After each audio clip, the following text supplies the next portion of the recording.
Assalamualaikum warahmatullahi wabarakatuh. Kami mahasiswa dari Fakultas Ekonomi Universitas Juanda Bogor, program studi akuntansi. Video ini dibuat untuk menyelesaikan salah satu tugas mata kuliah pemeriksaan akuntansi 1 dengan dosen pengampu yaitu Bapak Didi SEMAK AKT CPA. Kami dari kelompok 4 yang terdiri dari 4 anggota yang dimana masing-masing anggota bekerja sama untuk menyelesaikan tugas video ini. Dengan saya sendiri, Bianca Anissa Seraid dengan NIM C2011091. Saya Dede Sutisna dengan NIM C2011093. Saya Restu Paujiah dengan NIM C2011100. Saya Herni Syara dengan NIM C2011095. So, inilah video dari kami. Simak baik-baik ya sampai akhir.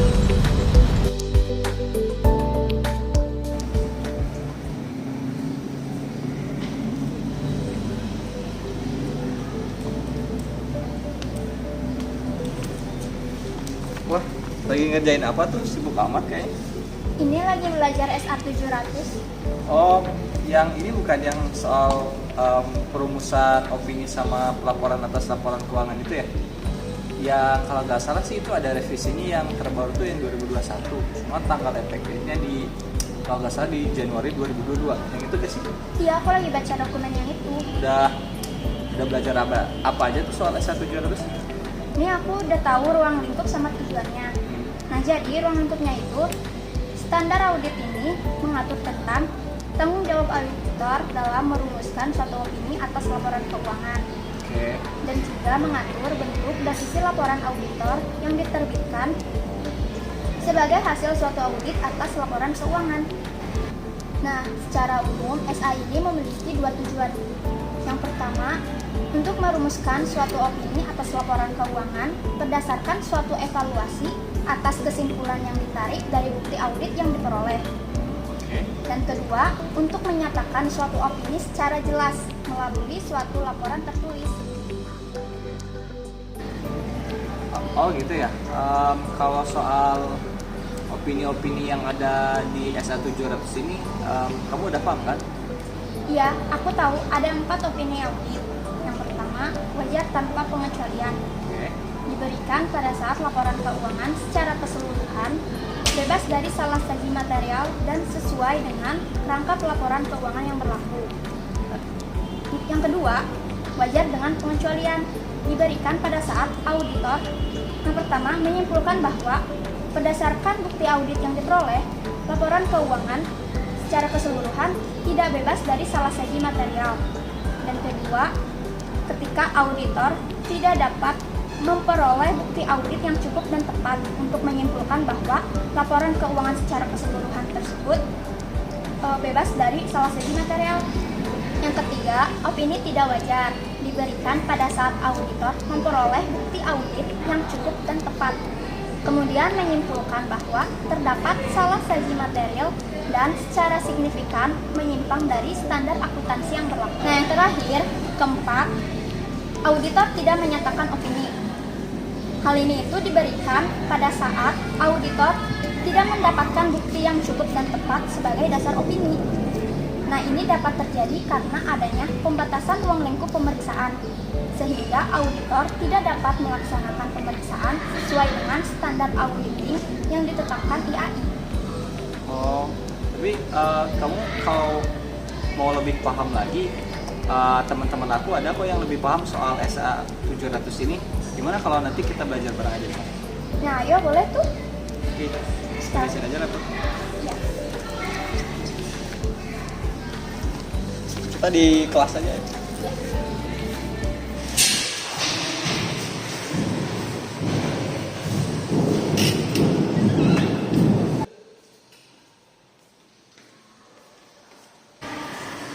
Tuh ada Dede. Sini dulu. Hai, Dede. Hai. Ketemu lagi. Nah, ini Restu yang tadi dia mau nanya soal SA700. Oh gitu, boleh. Ini tuh, jadi dalam SA700 itu ada beberapa hal yang harus diperhatikan. Jadi gini tuh,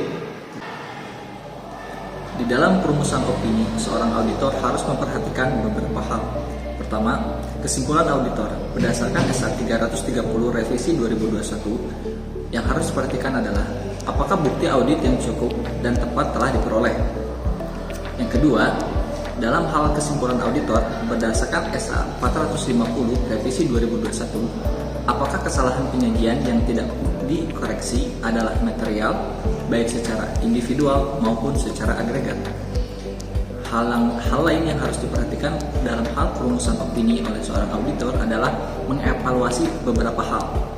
Hal-hal yang harus dievaluasi oleh seorang auditor ketika akan merumuskan suatu opini di dalam melakukan audit adalah: pertama, apakah laporan keuangan disusun dalam semua hal yang material sesuai dengan ketentuan dan kerangka laporan keuangan yang berlaku?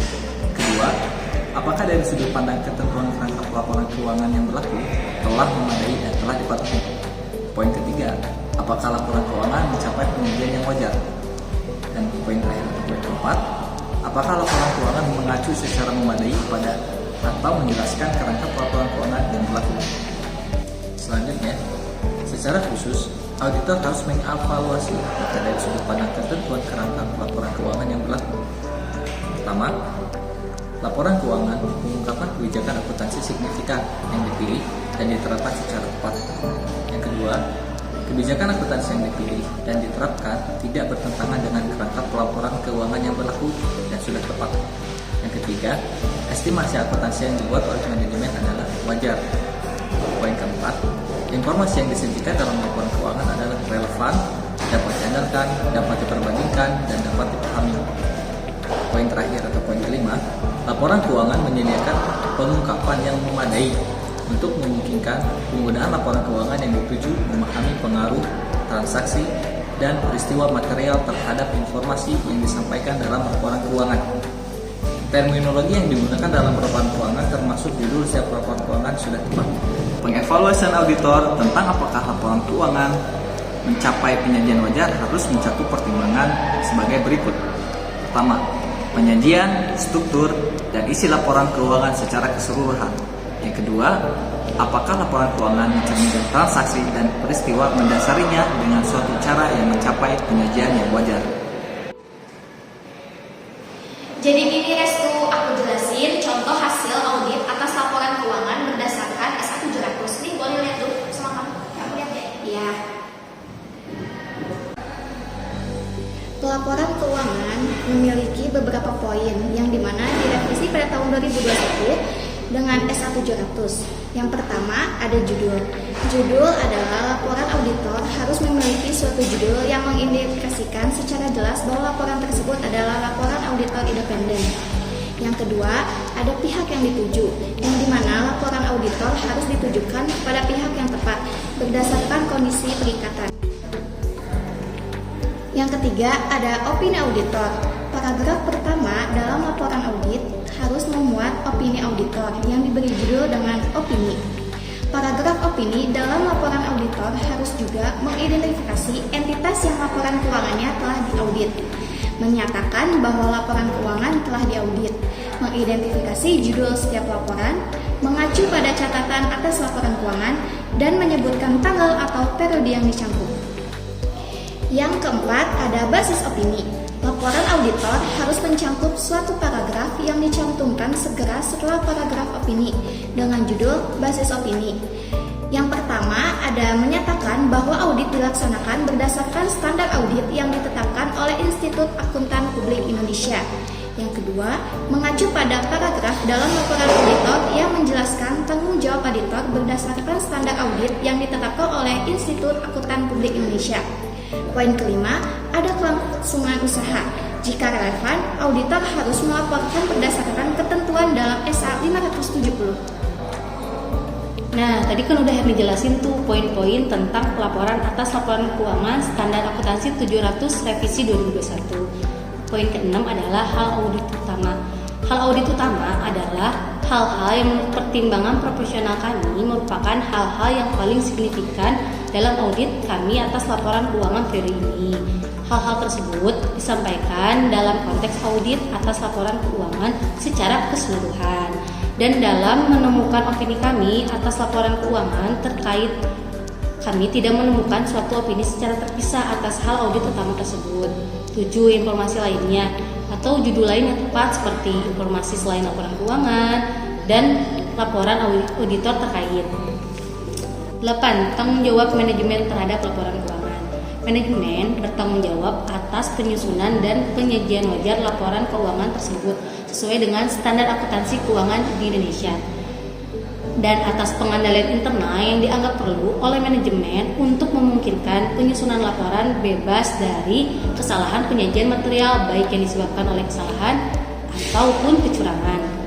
Dalam penyusunan laporan keuangan, manajemen bertanggung jawab untuk menilai perusahaan dalam mempertahankan kelangsungan usahanya, mengungkapkan sesuai dengan kondisi yang sebenarnya hal-hal yang berkaitan dengan kelangsungan usaha dan dengan menggunakan basis akuntansi kelangsungan usaha, kecuali manajemen memiliki intensi untuk melikuidasi perusahaan atau menghentikan operasi atau tidak memiliki alternatif yang realistis selain melaksanakannya.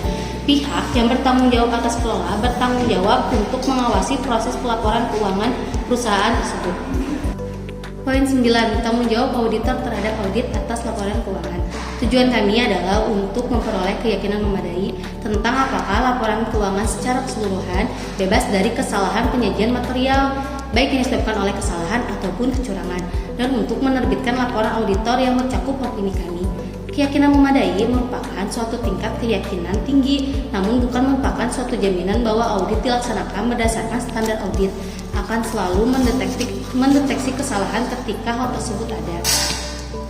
Kesalahan penyajian dapat disebabkan oleh kecurangan atau kesalahan dan dianggap material jika baik secara individual atau secara agregat dapat diekspektasikan secara wajar akan mempengaruhi keputusan ekonomi yang diambil pengguna berdasarkan laporan keuangan tersebut. 10. Letak uraian tanggung jawab auditor terhadap audit atas laporan keuangan.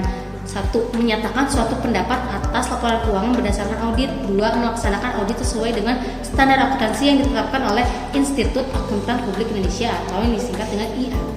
3. Menyatakan bahwa audit melibatkan pelaksanaan prosedur untuk memperoleh bukti audit.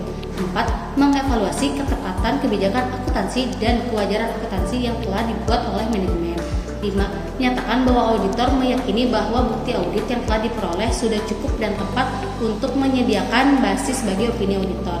Nah, poin ke-11 ada nama rekan perikatan, poin 12 ada tanda tangan auditor, poin 14 ada alamat auditor, dan poin 15 ada tanggal laporan auditor.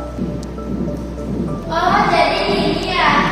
Makasih ya atas penjelasannya. Sekarang aku udah lebih paham tentang S1 Jurnalis ini. Iya, sama-sama. Semoga membantu. Semoga membantu ya. Yaudah yuk, makasih ya. Yuk kita dulu.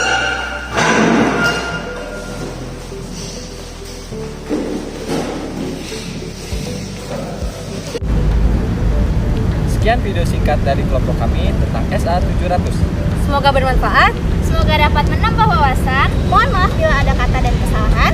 Wassalamualaikum warahmatullahi wabarakatuh.